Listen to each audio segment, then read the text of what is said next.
On pourrait s'installer sur Mars d'ici 10 ans grâce à une nouvelle poussière spéciale qui réchaufferait la planète. Cela pourrait rendre Mars plus semblable à la Terre, mais cela ouvre aussi la porte à des dangers bien plus grands. Mars n'est pas vraiment l'endroit idéal pour construire la maison de vos rêves. Sa température moyenne est de moins 63 degrés Celsius et son atmosphère est si ténue que sans protection, même votre salive s'évaporerait. C'est presque le vide. Mais une nouvelle étude affirme que nous pouvons régler ces problèmes. L'idée est de libérer des particules de poussière synthétique dans l'atmosphère de Mars. Elles auraient la taille de paillettes, mais seraient présentes en quantité massive. Elles agiraient comme une couverture de serre artificielle. En d'autres termes, elles empêcheraient la chaleur de s'échapper dans l'espace. Cela pourrait augmenter la température de Mars de plus de 10 degrés Celsius en environ 10 ans. Et c'est peut-être notre meilleure chance. D'autres projets pour rendre la planète habitable nécessiteraient d'innombrables allers-retours entre la Terre et Mars, transportant des billions de tonnes de gaz. Ce n'est pas du tout réalisable. Mais cette idée de poussière spéciale change tout. Ces particules sont faites de fer et d'aluminium, et ces deux métaux existent déjà dans le sol martien. Alors, au lieu de tout apporter de la Terre, on pourrait utiliser les ressources de Mars pour commencer à la transformer. Pour la première fois, vivre sur Mars ne ressemble plus à de la pure science-fiction. Mais c'est là que le rêve commence à se fissurer. Même si la température augmente, l'air resterait composé principalement de dioxyde de carbone. Nous ne pourrions toujours pas respirer. La NASA a déjà prouvé qu'on peut extraire de l'oxygène de l'atmosphère martienne, mais seulement à petite échelle. C'est très différent de produire assez d'oxygène pour que des gens puissent vraiment y vivre. Il faudrait introduire des plantes ou des bactéries génétiquement modifiées capables de produire de l'oxygène à grande échelle. Et même avec tout ça, cela ne résoudrait toujours pas le problème suivant. Mars ne possède pas de champ magnétique puissant comme celui de la Terre. Cela signifie qu'elle est exposée à des niveaux de radiation environ 50 fois plus élevés qu'ici. Ces particules peuvent traverser nos corps et endommager les cellules ou l'ADN avec le temps, causant de graves problèmes de santé. En fin de compte, cette découverte semble passionnante, mais elle reste assez spéculative. Et réchauffer Mars n'est qu'une partie du problème. Alors non, des millions de gens ne s'installeront probablement pas sur Mars dans 10 ans. Mais de telles études comptent, car apprendre à utiliser les ressources de Mars pour la rendre plus habitable aidera les futures missions, d'abord avec des robots, puis peut-être un jour avec des astronautes. Si vous avez peur des araignées, ne visitez jamais Mars. En mars 2025, le rover Perseverance de la NASA a découvert quelque chose qui ressemblait à un tas de minuscules œufs d'araignées sur la surface de la planète rouge. Ce « quelque chose » se compose de centaines de petites boules rondes collées ensemble. Allait-elle éclore? Des hordes de créatures à 8 pattes allaient-elles envahir la planète rouge? Peu probable. La chose trouvée par Perseverance était simplement posée sur une colline qui porte le nom de Witch Hazel, près du bord du cratère G0. À y regarder de plus près, il s'est avéré que c'était une roche de forme étrange, avec un peu de poussière rouge dessus.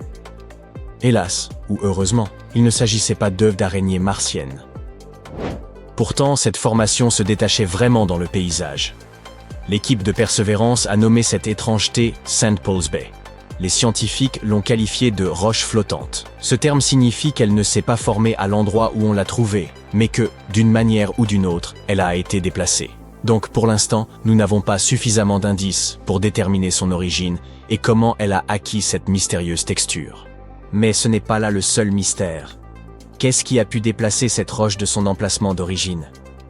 Une théorie prétend qu'elle aurait été créée par un impact de météorite. La puissante collision aurait projeté des roches dans les airs, et ces morceaux, une fois refroidis, auraient pris la forme de ces minuscules boules que nous voyons maintenant.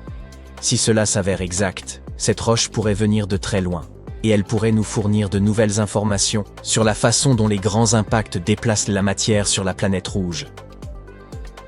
Mais la NASA pense que la roche serait simplement descendue de la colline Witch Hazel. Elle proviendrait de l'une des couches plus sombres en haut de la colline. Nous avons pu observer ces couches depuis l'espace.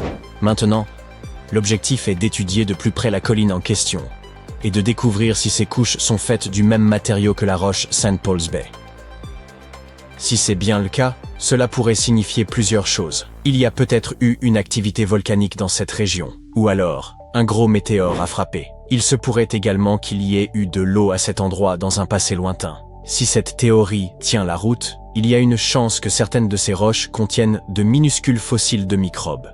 C'est pourquoi la NASA prévoit d'en rapporter un échantillon sur Terre dans les années 2030, grâce à la mission Mars Sample Return. Nous pourrons ainsi les étudier de près et peut-être, qui sait, enfin trouver des signes d'une ancienne vie martienne. Le plus amusant dans tout ça, c'est que ce n'est pas la première fois que les scientifiques tombent sur des arachnides sur Mars. Un terrain a même été surnommé « araignée sur Mars » en raison de sa forme aranéiforme.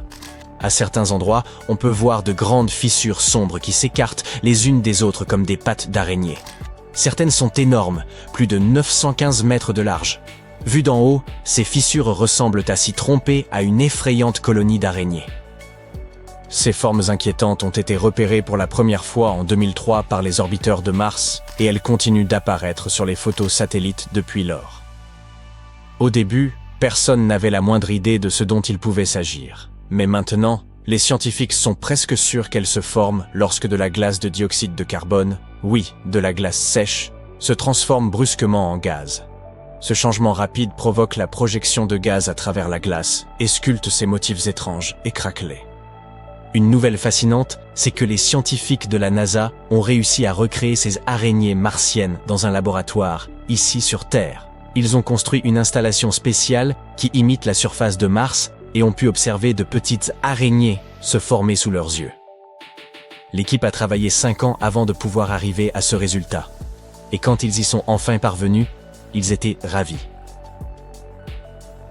En 2021, des scientifiques ont réussi à expliquer comment ces marques aranéiformes apparaissent sur Mars. Ils ont utilisé ce que l'on appelle le modèle de Kiefer. L'idée de base, c'est qu'au printemps, la lumière du soleil brille à travers de gros morceaux transparents de dioxyde de carbone gelé, également appelé glace sèche. Cela réchauffe le sol martien en dessous et la glace commence à se transformer directement en gaz. Le gaz s'accumule sous la glace et lorsque la pression devient trop intense, crac! La glace se fissure, le gaz jaillit, entraînant avec lui du sable sombre et de la poussière, et laissant derrière lui ces motifs inquiétants une fois que la glace fond en été. L'équipe a testé cette théorie en utilisant une grande chambre spéciale, baptisée Dusty. Oui, c'est bien son nom. Elle fait à peu près la taille d'un baril et on peut y recréer les conditions de froid glacial et de très basse pression que l'on trouve sur Mars, environ moins 185 degrés Celsius. Les chercheurs y ont également mis de la fausse terre martienne qu'ils ont recouverte de glace de CO2. Ensuite, ils ont placé une lampe sous le sol pour chauffer le tout, un peu comme le soleil chauffe Mars. Et leur expérience a fonctionné, de petites fissures aranéiformes sont apparues, tout comme sur la planète rouge. L'étude a également révélé quelque chose de nouveau. L'équipe a découvert que la glace se formait aussi à l'intérieur du sol, et que cela provoquait des fissures dans le sol en même temps que dans la glace. Cela pourrait expliquer pourquoi les pattes des araignées ont cette forme en zigzag au lieu d'être droites, comme on pourrait s'y attendre. Maintenant, ils souhaitent continuer leurs expériences afin d'en savoir plus sur ces araignées martiennes. Pourquoi elles n'apparaissent que dans certaines régions, par exemple, et pourquoi on n'en voit pas apparaître de plus en plus au fil du temps. La planète rouge a l'air d'aimer nous jouer des tours. Par exemple, en avril 2023, le rover Curiosity de la NASA faisait une petite pause dans sa recherche de signes d'eau ancienne sur Mars et elle est tombée sur quelque chose de curieux, un guide de voyage. Plus tard, les scientifiques ont réalisé qu'il ne s'agissait évidemment pas d'un livre, mais simplement d'une pierre. Cependant, on dirait bien un petit bouquin relié, avec une page figée en plein mouvement. Ce livre-pierre est minuscule. Il ne mesure que 2,5 cm de large. Il ne contient donc probablement pas beaucoup d'informations sur Mars, mais il tient sans nul doute facilement dans une poche. Puis, en janvier 2023, l'Université de l'Arizona a partagé une autre image étrange. une formation rocheuse qui ressemblait à la tête d'un gigantesque ours en peluche. On pouvait voir 2 yeux, un nez en bouton et une bouche souriante. C'est l'orbiteur de reconnaissance de Mars de la NASA qui l'a repéré alors qu'il survolait la planète rouge.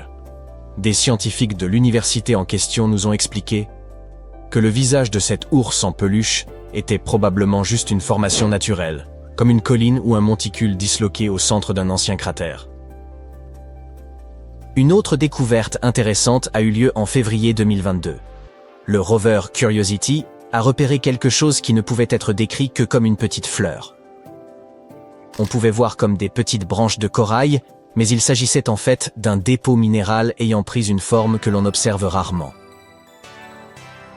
La plupart de ces types de dépôts se forment lorsque de l'eau ancienne se mélange avec des roches de surface. Rien de très nouveau donc pour les scientifiques. Mais ce minuscule dépôt était unique en raison de sa forme végétale. La découverte suivante est encore plus surprenante. Un jour, le rover Curiosity a pris une photo de ce qui ressemblait à une porte parfaite dans une falaise martienne. Naturellement, les gens ont commencé à se demander s'il s'agissait d'une sorte d'entrée secrète ou peut-être d'une base cachée pour les astronautes. Mais en réalité, c'était simplement une formation rocheuse vraiment impressionnante. Le vent et l'érosion avaient sculpté la roche au fil du temps, créant cette porte parfaitement symétrique.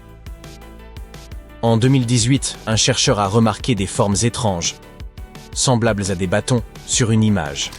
Et il s'est dit qu'elles ressemblaient à des empreintes fossilisées d'animaux. Malheureusement, la NASA a rapidement rejeté cette idée. Ces traces se sont avérées n'être que des dépôts de sel dans des zones où l'eau s'était évaporée. Vous pouvez trouver quelque chose de similaire sur Terre, par exemple dans le lit des lacs asséchés. Ainsi, bien qu'il soit intéressant de trouver une nouvelle preuve que Mars possédait jadis des rivières et des lacs, ces traces ne sont pas une preuve de vie, juste une formation rocheuse originale. La découverte suivante est absolument incroyable. En 2004, le rover Opportunity de la NASA a trouvé des roches rondes, semblables à des myrtilles. Mais pas le type de myrtille que vous mangez avec vos céréales. Celles-ci sont faites de fer, et elles sont la preuve qu'il y avait autrefois beaucoup d'eau sur Mars. Au cours de milliards d'années, l'eau les a lissées, créant de petites sphères. Les scientifiques pensent qu'elles se sont formées à une époque où Mars était bien plus humide qu'aujourd'hui. Ces myrtilles, riches en fer, sont d'une grande importance, car elles nous montrent que Mars fut jadis bien différente que ce qu'elle est devenue. C'est officiel, il y a de la vie sur Mars. Ce n'est pas pour vous faire cliquer, je vais tout vous expliquer. La plupart des gens imaginent que les formes de vie extraterrestres ressemblent à de petites créatures vertes et intelligentes, de préférence. Mais nous devons distinguer entre la vie et l'intelligence. Quand quelqu'un vous dit qu'il y a de la vie sur une autre planète, vous pensez probablement immédiatement à un être intelligent avec lequel vous pouvez converser. Mais la vie est quelque chose de différent. Elle est souvent associée à l'organique. Et le rover Curiosity de la NASA a trouvé les plus grosses molécules organiques jamais observées sur la planète rouge. Elles se cachaient dans des roches martiennes très anciennes, j'entends par là environ 3,7 milliards d'années. Ces molécules peuvent être des résidus de substances, par exemple des acides gras, qui permettent de construire les membranes cellulaires. Si ce n'est peut-être pas ce à quoi vous vous attendiez, il demeure que les ingrédients de ce que nous appelons la vie sont bel et bien là. Alors voilà, le rover Curiosity de la NASA était en mission autour d'un immense cratère martien, le cratère Gale. Les scientifiques pensent que ce cratère était un lac il y a plusieurs milliards d'années.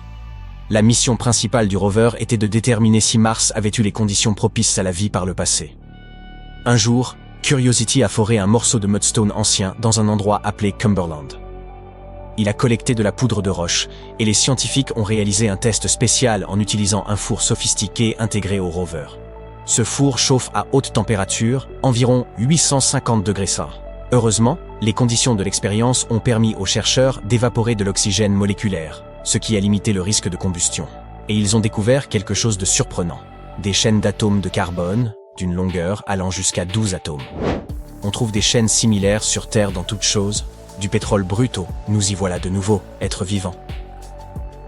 Vous vous dites peut-être que, jusque-là, cette découverte n'a rien de très bouleversant. Mais attendez. Ces molécules peuvent se former naturellement par le biais de processus non vivants, comme des réactions avec l'eau, la chaleur et les minéraux. Hydrogène, monoxyde de carbone, chaleur, minéraux. C'est suffisant pour cuisiner ces molécules, même sans biologie. Mais ces molécules sont également des sous-produits ordinaires de la vie. Ici, sur Terre, nous produisons des composés similaires tout le temps, en particulier sous forme d'acide carboxylique, qui sont partout dans les organismes. Donc, même si ces chaînes pourraient s'être formées naturellement, il se peut également qu'elles soient les restes de quelque chose ayant été vivant. Peut-être une forme microbienne, peut-être quelque chose de bien plus complexe. Nous ne le savons pas encore. Mais le plus inhabituel et intriguant à propos de ces molécules, c'est que ces chaînes de carbone sont assez fragiles. Sur Terre, avec le temps, la lumière du soleil, l'air et l'eau finiraient par les décomposer. Mais sur Mars, elles semblent subsister. Et ce, après des milliards d'années. Donc même si ces molécules n'appartiennent pas à des dinosaures martiens, nous savons maintenant que la planète rouge est capable de préserver des substances organiques. Et c'est une immense découverte pour ceux qui cherchent des formes de vie anciennes. Il y a de bonnes chances que des traces chimiques de cette vie se cachent encore dans les roches. Et apparemment, Curiosity est capable de les détecter. Au fait, ce n'est pas la première fois que Curiosity a découvert des composés organiques. Le rover a également détecté des organiques chlorés, des substances contenant du soufre et des nitrates, essentiellement des éléments qui, si la vie avait un jour pris forme sur Mars, auraient fait partie de la recette. Et si nous parlions d'un autre héros envoyé sur Mars pour faire des découvertes incroyables? Voici Perseverance.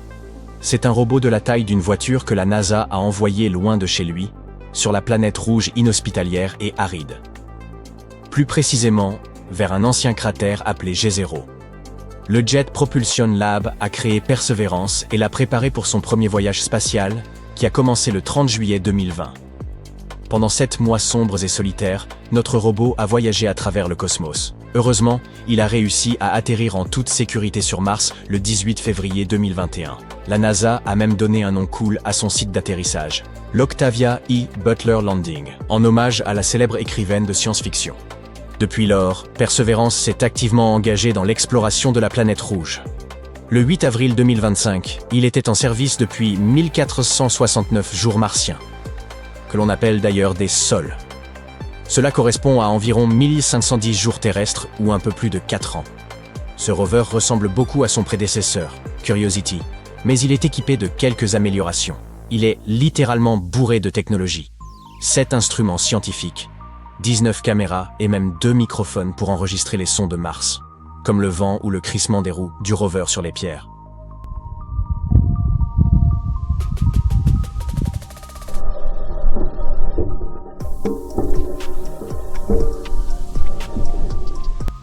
Perseverance a amené avec lui un petit compagnon volant. Il s'agit d'un mini-hélicoptère nommé Ingenuity. Ingenuity est entré dans l'histoire en réalisant le premier vol motorisé sur une autre planète le 19 avril 2021. Il était censé ne voler que quelques fois, mais il a continué et a effectué 72 vols au total. Malheureusement, le 18 janvier 2024, il a été endommagé lors d'un atterrissage difficile, et la NASA l'a officiellement retiré. Quant à Perseverance, il a de grands objectifs. Il cherche des signes d'une vie ancienne sur Mars, principalement dans les zones où il y avait jadis de l'eau. Dans sa quête, le rover tente de déterminer si la planète rouge possédait des environnements ayant pu être propices à la vie. Il cherche aussi des signes d'une ancienne vie microbienne, collecte des échantillons de roches et de sol pour les ramener un jour sur Terre, et teste de nouvelles technologies passionnantes, comme la production d'oxygène à partir de l'air martien, ce qui permettra de préparer de futures missions humaines. Après avoir atterri dans le cratère G0 en 2021, Perseverance s'est immédiatement mise au travail, commençant par sa première campagne intitulée Crater Floor. Il a conduit vers le sud depuis son site d'atterrissage et a exploré un endroit appelé Seita. Ensuite, il est retourné à Crater Floor Fractured Rough et y a collecté son premier échantillon de roche. Ce n'était que le début de son exploration de Mars. Lors de sa deuxième campagne, Fan Front, le rover s'est dirigé vers un ancien delta où une rivière se jetait autrefois dans le cratère. Perseverance a grimpé une vallée pour examiner des terrains plus élevés, à la recherche d'autres indices sur le passé de la planète rouge. Les troisième et quatrième campagnes, Upper Fan et Margin Unit, consistaient pour le rover à étudier des roches qui pourraient nous en dire plus sur le climat de la planète et sur la possibilité qu'elle ait pu abriter la vie. En décembre 2024, la NASA a commencé à planifier la cinquième campagne de Perseverance, Northern Rim. Au cours de celle-ci, il est censé étudier le bord du cratère, où se trouvent des roches souterraines ayant été projetées vers le haut lors d'un impact il y a des milliards d'années. Perseverance a déjà fait des découvertes impressionnantes. Elle a trouvé des roches volcaniques à la surface du cratère, et la preuve qu'elles ont un jour été en contact avec de l'eau. Cela a créé la surprise, car les scientifiques pensaient que les roches étaient principalement sédimentaires et non pas volcaniques. À un endroit baptisé Wildcat Ridge, le rover a même trouvé les signes d'un ancien lac où la vie aurait pu prospérer. Les roches que Perseverance a trouvées sont capables de préserver les signes potentiels d'une vie passée. C'est donc une découverte vraiment importante. Le rover a également découvert que certains des sédiments du delta avaient été déposés par des eaux calmes. Mais plus tard, des inondations massives auraient amené de gros rochers dans le cratère. Cela signifie que le climat de Mars a dû changer au fil du temps. En plus de cela, Perseverance a réalisé quelques expériences intéressantes. L'expérience MOXIE a réussi à produire environ 113 grammes d'oxygène à partir de l'atmosphère martienne. Cela pourrait être très utile pour de futures missions humaines. Le rover a également utilisé ses microphones pour étudier les sons sur Mars. Il s'est avéré que les sons se propagent plus lentement là-bas que sur Terre, et qu'en général, la planète était plus silencieuse. L'outil Pixel du rover a analysé des roches et a trouvé une quantité de minéraux comme de l'olivine, des argiles et des carbonates. Cette découverte a montré que l'eau a toujours joué un rôle majeur dans la formation de Mars. Le radar RIMFAX a également aidé l'équipe à constater que le sol du cratère était constitué de roches solides et de matière volcanique, et que le delta s'était formé dans un environnement calme, semblable à un lac. Dans l'ensemble, Perseverance nous offre une image beaucoup plus claire du passé de Mars. Il découvre des preuves d'activité volcanique, d'eau et d'environnement ayant pu être propices à la vie.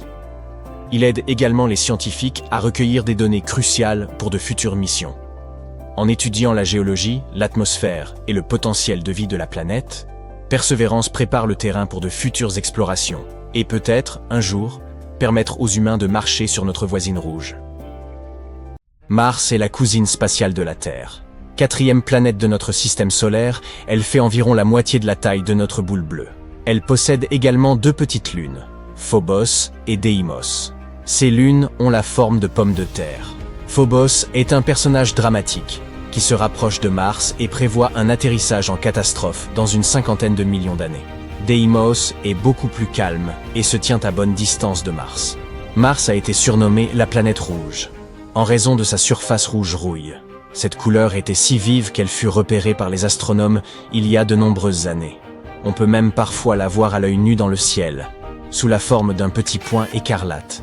Cette planète a peut-être des allures chaleureuses, mais en réalité, c'est un désert très froid. Les températures peuvent y descendre jusqu'à 153 degrés Celsius. Mais n'a-t-elle jamais été qu'un désert rouillé? En fait, non. Les scientifiques pensent qu'il y a bien longtemps, cette planète était peut-être semblable à la nôtre. Voici Curiosity, le rover détective du Jet Propulsion Laboratory de la NASA.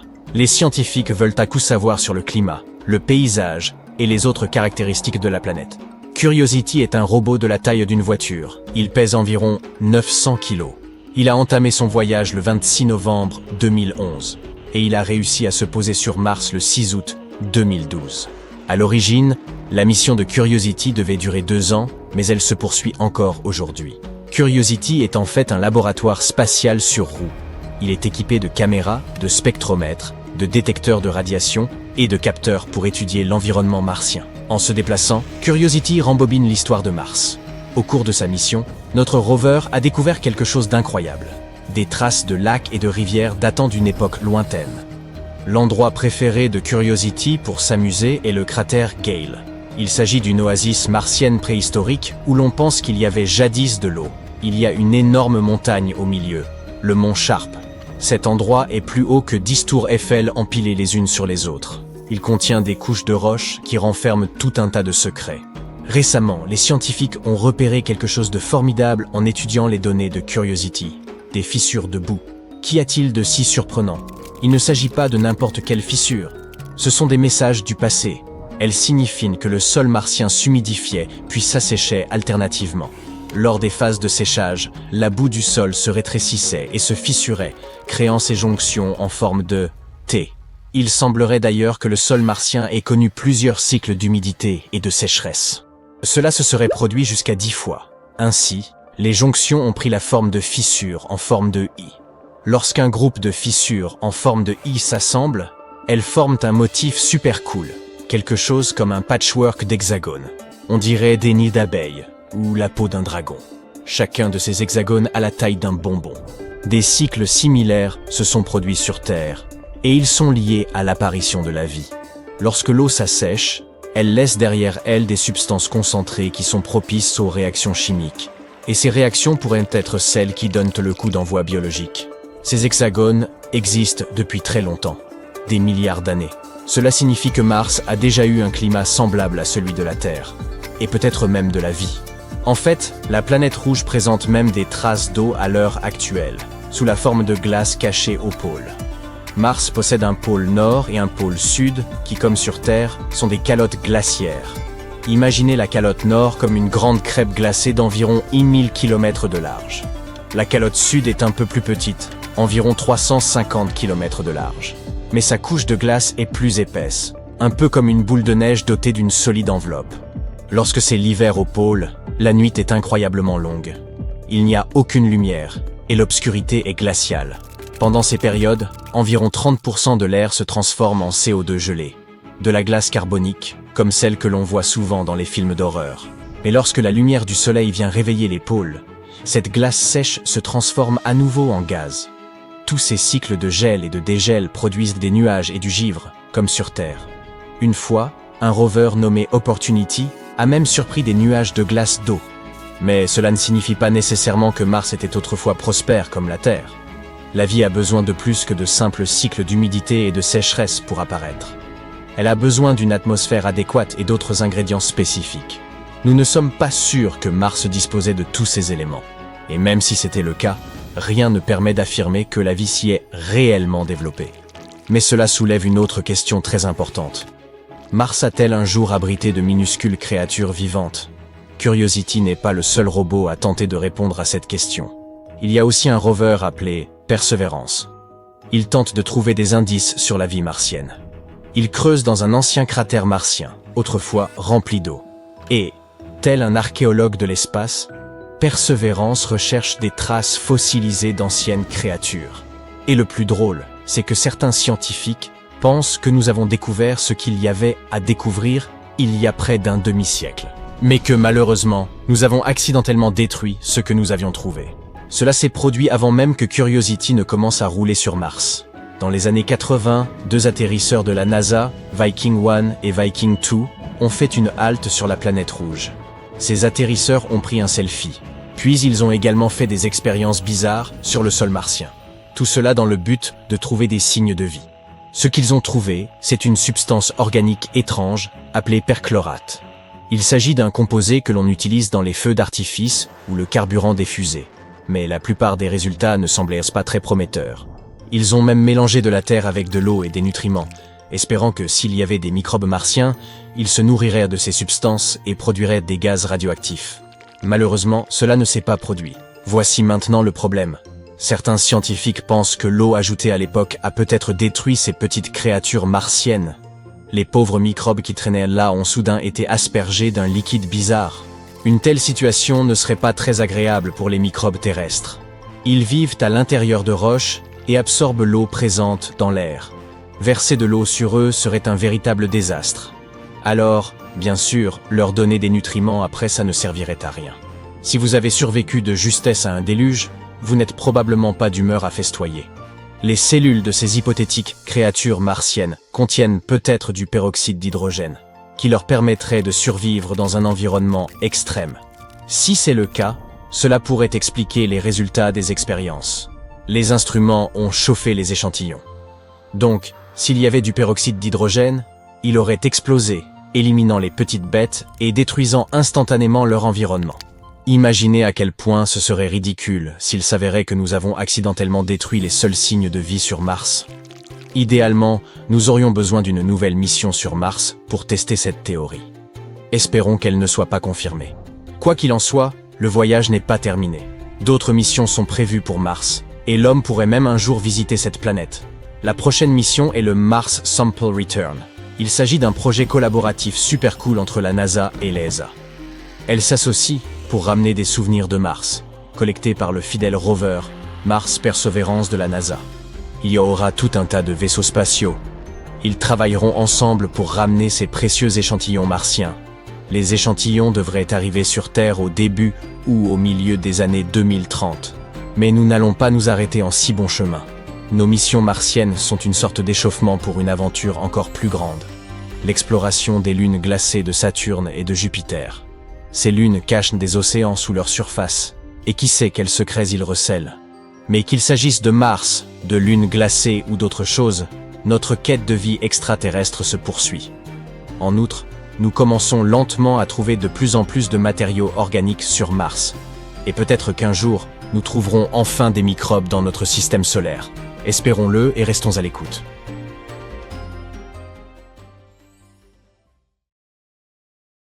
Il y a des tonnes de choses étranges sur Mars. Des cuillères, des nouilles, des portes et même des visages.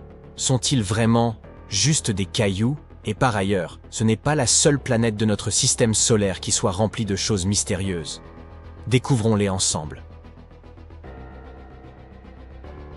Récemment, on a découvert une chose étrange sur Mars qui s'apparente à un objet lisse, semblable à une cuillère. Il s'est attiré pas mal d'attention après avoir été repéré par le rover Curiosity de la NASA.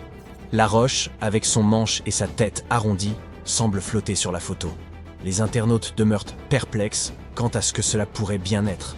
Certains plaisantent en avançant qu'il s'agirait d'une quille de bowling martienne, ou même d'un chausse-pied laissé par une civilisation extraterrestre. Mais Andrew Good, le porte-parole de la NASA, dit que ce n'est rien de si excitant. Il semblerait que ce ne soit qu'un rocher façonné par le vent au cours d'une longue période. Ce type de roche aux formes étranges est commun sur la planète Mars. On les appelle des ventifacts. Un ventifact est une roche qui peut être gravée, creusée ou lissée par les minuscules particules charriées par le vent. On trouve généralement ces types de roches dans des endroits secs où il n'y a pas beaucoup d'arbres ou de végétation pour arrêter les courants aériens et où beaucoup de sable est emporté. Parfois, le vent peut donner à ces ventifacts des formes vraiment étonnantes, comme ces rochers en forme de champignons que l'on peut observer dans le parc naturel du désert blanc égyptien. Ces roches ressemblent à la maison des Schtroumpfs, car le vent érode la partie inférieure plus rapidement que le sommet, leur donnant cette forme allongée. Les ventifacts ne sont pas les seules roches martiennes dignes d'intérêt. Regardez plutôt ces séries de pointes à l'aspect irréel qui émergent de la surface rouge. Le rover Curiosity les a découvertes lors de l'exploration du cratère Gale sur Mars. Elles ont rapidement captivé l'attention de tout le monde. Ces structures torsadées, semblables à des pointes, ressemblaient à une porte vers un autre monde. Même l'Institut SETI, une organisation consacrée à la recherche de vie extraterrestre, a bien été forcé d'admettre à quel point cette roche était stylée. Mais en réalité, ce ne sont que des cheminées de faits. Ces pointes hautes et effilées se manifestent lorsqu'une roche dure se trouve au-dessus de couches plus tendres. Il est probable que ces pics martiens ne soient d'autre que le remblai d'anciennes fractures dans la roche sédimentaire, et dont les matériaux plus tendres se sont érodés au fil du temps. On compte également de nombreuses cheminées de faits sur Terre. On les appelle également pyramides, ou demoiselles coiffées. On peut en trouver dans des régions telles que Bryce Canyon, en Utah, ou même dans les Hautes-Alpes. La NASA s'intéresse à ces structures étranges, car elles pourraient nous aider à en apprendre davantage sur l'histoire du cratère Gale. On a aussi aperçu un rocher qui ressemblait à un beignet à la confiture. Il a été baptisé Pinnacle Island après avoir été repéré par les caméras de la NASA. Néanmoins, seulement 4 jours auparavant, il était introuvable. Alors, comment est-il magiquement apparu? Eh bien, sans la moindre surprise, il a simplement été délogé par l'une des roues du rover Opportunity pendant qu'il traversait le terrain. Mais le mystère continue de planer autour de ce fameux beignet. Les analyses ont révélé que Pinnacle Island contenait des niveaux étonnamment élevés de soufre et de manganèse. Or, ces deux éléments sont solubles dans l'eau. En d'autres termes, de l'eau martienne aurait pu introduire ces éléments à l'intérieur même de la roche. Ainsi, cette petite chose a soudainement causé un certain scandale, ainsi qu'un procès intenté contre la NASA. Un homme soutenait que l'agence avait négligé la possibilité qu'il s'agisse là d'un authentique champignon martien. Mais toutes nos trouvailles ne sont pas d'ordre naturel. Une autre découverte déconcertante a été cette chose repérée par Perseverance. Ça ressemble à des spaghettis ou à de la ficelle emmêlée. À l'inverse du beignet mentionné plus tôt, cet objet mystérieux est apparu dans une image saisie par la caméra du rover, puis a disparu dans le sol sablonneux en seulement quelques jours. Il semblerait qu'il puisse d'agir des débris du système d'atterrissage du rover martien. Perseverance a atterri dans le cratère G0 en février 2021. Il a connu un atterrissage difficile et a accidentellement dispersé des débris tout autour de lui. Certains de ces débris apparaissent dans les images du rover depuis un certain temps maintenant. L'objet qui ressemble à un fil n'est probablement qu'un morceau de dacron déchiqueté, qui est un type de fibre utilisé dans les couvertures thermiques. Ces couvertures aident à réguler la température des équipements pendant l'incandescent processus d'entrée dans l'atmosphère martienne. Il a probablement subi une déchirure et des dommages significatifs en raison des forces à l'œuvre pendant l'atterrissage. Les couvertures thermiques se perdaient pas mal de choses à l'époque, comme ce morceau de feuille brillante repéré en juin par exemple. L'astromobile l'a retrouvé sur un rocher. Ce qui est remarquable, c'est la distance que certains de ces débris ont parcouru. Le rover a atterri à environ 2 km de l'endroit qu'il explore actuellement, et c'est probablement parce que le crash a projeté les débris dans les airs, et que les vents martiens les ont emportés sur une telle distance. Mars est connu pour ses vents violents, qui peuvent déplacer les objets les plus légers. Toutefois, s'il est amusant de les découvrir à l'écran, des inquiétudes persistent au sujet des débris et autres déchets abandonnés sur Mars. Nous n'avons même pas réglé ce problème sur Terre, et nous sommes déjà en train de le reproduire sur Mars. Les débris que nous avons laissés sur la planète rouge s'accumulent déjà dans une zone baptisée Hog-Wallow Flats. De plus, ces détritus peuvent accidentellement contaminer les tubes d'échantillonnage utilisés pour collecter les roches martiennes. Jusqu'à présent, la NASA ne semble pas trop inquiète à ce sujet, mais ils gardent un œil attentif dessus pour prévenir tout problème avec leurs engins. Maintenant, que diriez-vous d'examiner non pas des choses, mais des animaux? Le rover Curiosity a causé le plus grand émoi lorsqu'il a photographié une chose qui ressemblait à un rat martien. Certains ont commencé à spéculer qu'il pourrait s'agir d'une trace de vie extraterrestre, ou même que ce rongeur ait été apporté par Curiosity. Mais le rat de Mars, une fois de plus, s'est avéré n'être qu'un étrange caillou. Il ne devait son aspect qu'à des processus naturels, comme l'érosion éolienne et l'abrasion mécanique. Nous avons également découvert plusieurs choses qui nous rappellent des asticots. Curiosity a pris cette photo d'une formation ressemblant à des vers qui se tortillent à travers le paysage martien. En dépit de sa petite taille, cette formation se distingue par sa forme unique et sa texture rugueuse. Elle est probablement faite d'un matériau durable, résistant à l'érosion constante de la planète. Et enfin, notre découverte la plus mystérieuse est le visage de Mars. Cydonia Mensae est une région de Mars qui a captivé à la fois l'intérêt scientifique et celui du public. Elle se trouve dans l'hémisphère nord de Mars et se situe entre des régions constellées de cratères au sud et des plaines relativement lisses au nord. Il existe une théorie selon laquelle les plaines du nord auraient pu être autrefois des fonds marins. Peut-être Cydonia était-elle autrefois une zone côtière? Cet endroit déborde de caractéristiques aussi intéressantes que magnifiques et qui nous apprennent beaucoup de choses sur l'histoire de la planète rouge. Mais sa particularité la plus intéressante reste le visage martien. Cette chose a suscité la plus grande attention depuis qu'elle a été repérée par l'orbiteur Viking 1 en 1976. Certains croyaient que c'était la trace d'une civilisation martienne depuis longtemps disparue. Au début, la NASA l'a rejeté comme n'étant qu'un jeu d'ombres et de lumière. Mais après quelques analyses, il s'est avéré que c'était, oui, encore un rocher. Nous avons également vu un visage d'ours, capturé par la caméra High Resolution Imaging Science Experiment. Dans cette image, on peut observer une faille suivant un motif circulaire, et qui ressemble à la tête d'un ours, avec deux petits cratères formant les yeux et une aspérité en forme de V qui en compose la truffe. Cette tête s'est probablement formée parce que quelque chose de lourd s'est retrouvé sur un ancien trou dans le sol. Celui-ci était rempli soit de lave, soit de boue. Le relief ressemblant à un nez est, quant à lui, censé provenir d'une éruption.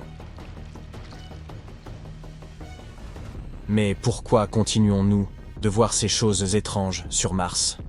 Parfois, notre cerveau peut nous leurrer et nous laisser voir des choses tels que des visages ou des objets dans les rochers et la nature. Mais tout cela n'est qu'une illusion, appelée pareidolie. La pareidolie est un phénomène psychologique qui nous laisse voir des motifs ou des formes familières, surtout des visages, là où il n'en existe aucun. Cela se produit parce que lorsque le cerveau est confronté à quelque chose qu'il ne reconnaît pas ou ne comprend pas immédiatement, il essaie de se rappeler des choses qui y ressemblent le plus. Il perçoit ainsi des motifs, des textures ou des sons étrangers comme quelque chose de significatif et de reconnaissable. C'est pourquoi une chaise avec des vêtements dessus peut ressembler à une figure d'épouvante pendant la nuit. Cela vous fait également voir des visages ou des formes dans les nuages, ou déceler des sons reconnaissables et même des mots dans un bruit incongru. C'est une preuve fascinante de la complexité de notre perception. Mais nous devrions également nous prémunir contre cela, et ne pas trop laisser courir notre imagination.